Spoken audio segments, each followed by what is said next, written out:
Welcome back to my another new video. तो guys ये है मेरा बेटी जो कि अभी स्कूल जाने वाला है। और इधर देखो दरवाजा में क्या कर रहा है। क्या कर रहा है तुम? भाग रहा हूँ।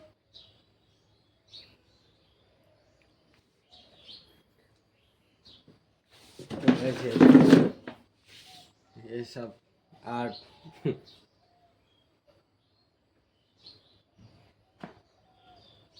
ये क्या बना रहा है तुम? ये सब जो दरवाजा पे आर्ट किया है देखो। और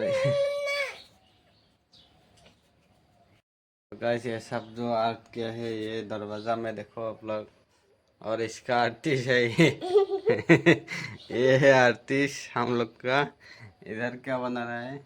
यूट्यूब का लोगो बना रहा है।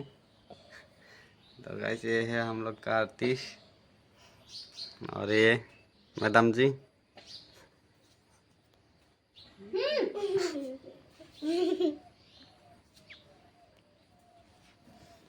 और गाइस मैं थोड़ा टाइम के लिए गया था मामा का घर। और ये देखो मैं नाना का साथ थोड़ा बातचीत कर रहा था जो कि बहुत ही गर्मी है आज। और फिर मैं जल्दी जल्दी घर आ गया।